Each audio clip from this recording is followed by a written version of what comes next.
Welcome back to today's video, guys. In today's video, we're going to be talking about everything that is wrong with my car. Now, from a 5 to 10 foot perspective, distance wise from the car, it looks okay. When you see my videos on Instagram or on TikTok, car looks maybe like a 6 out of 10, 7 out of 10. When you get up close and you start looking at everything and being very critical, it's probably like a 2 out of 10. In this video, I'm going to be pointing out every single flaw that I know about this car. So first things first, I'm going to talk about is the body kit that is made by KBD. This could be my fault, but it seems like a lot of people have this problem with this gap with the headlight or this high beam. It's on both sides, and I feel like you could somehow maneuver this light to make it fit better, but that's just the thing that's wrong with my car. This is just how the car sits right now. A lot of things that I name or point out can be fixed with time and effort and of course money. Now with the side skirts, I always had a hard time trying to line up this gap, like fix the gap. When you're jacking up the car, you're not being careful, you can crack the paint along the bottom where you're jacking up the car. So what I usually like to do is I jack it up in the middle to get both wheels up. Just be careful when you're jacking up the car, just because all this right here is all cracked paint. Here, all the way back there.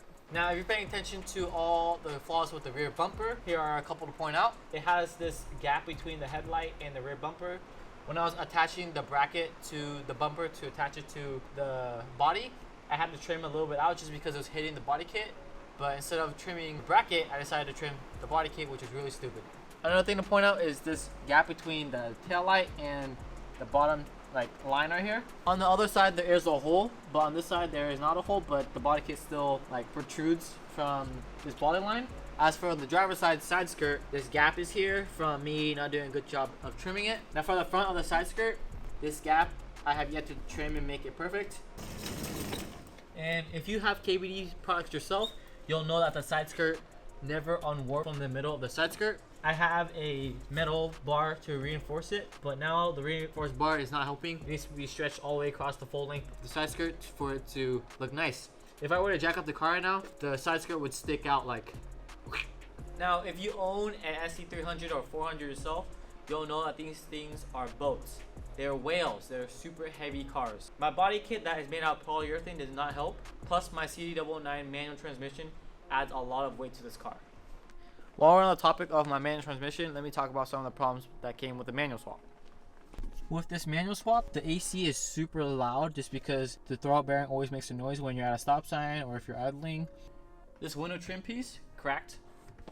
Okay, what else is wrong with the car? Off the trunk. The exhaust. Okay, yeah, that's not point. What? What's wrong with my car? The exhaust. Sagging. I'll get to the exhaust, don't worry. Now, this obviously can be just put back in, but I liked having the space when these were gone. One day, I had my impact in here and I took a turn really sharp and impact smacked the inside of my fender. Another thing wrong with this car are the pipes. I had to stick it out 6 inches past the bumper because I am missing 6. The reason why it's so dangly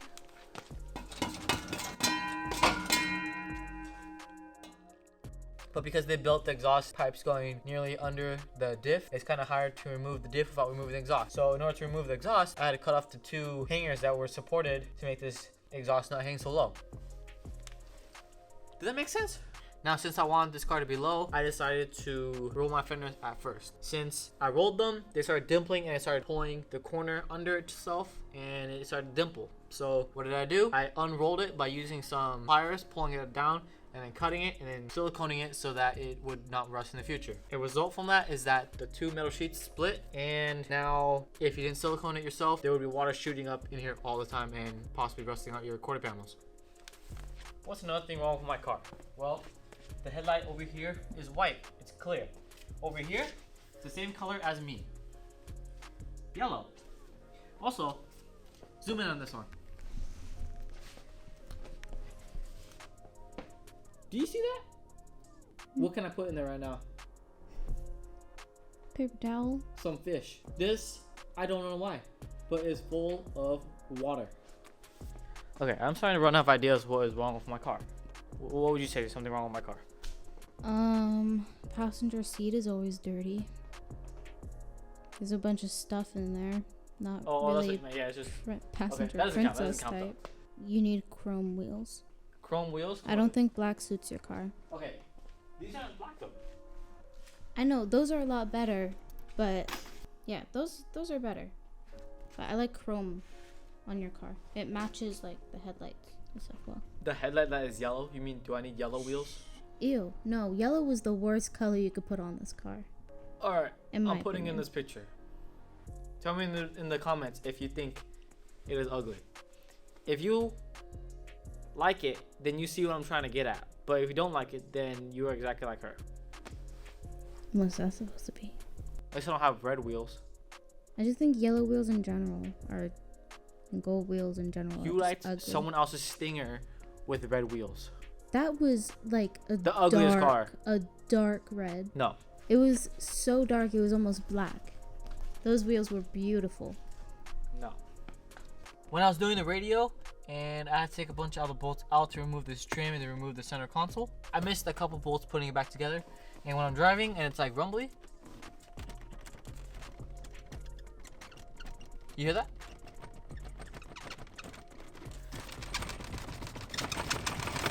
That's super annoying.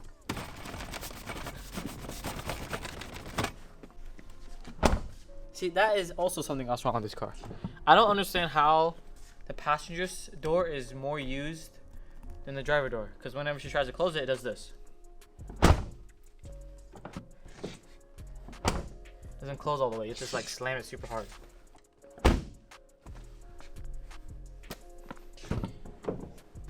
Let's turn off the lights before I kill the battery again. One thing to you guys that you guys might not like for everyday driving is a welded diff. When you're turning around corners, the inside wheel always has to go at a faster speed. So you always get chirping and your car starts to like rock back and forth a little bit if you have sticky enough tires. The only way to really combat that is to drive a little faster, or just don't take too sharp of turns, or just, you know, try to make your turns a lot wider. One thing you can see that this car is missing is power. If you own an SC300 or 400, you might say this car is too heavy and it's a little bit slow. So in the future, I do plan to add a second alternator. If you watched one of my previous episodes, I already took apart non-VVTi block, and I want to be using those rods in my N8C build. Also, something you guys might find wrong with this car is that it is pretty stiff for what it is. Of course, with the BC off-the-shelf coilovers, it's still pretty soft to some people. And I do plan to upgrade the springs in the future. It is 14 front and 10 rear. Also, when I first bought the car, this rock flew up on the freeway and smacked the living crap out of it. So I got a big hole. With the cracked paint and the dings within the bodywork, it makes it feel like it's more of my car. Hope you guys enjoyed today's video. I know it's a short one, but with the LS400, I'm still trying to figure out what's wrong with that car because I don't know. I just messed up within my diagnosis. I don't have time to figure it out for the next couple of weeks because I won't be here. This will be uploaded for February. So hope you guys enjoyed the video. A little bit different. I'll see you guys in the next one.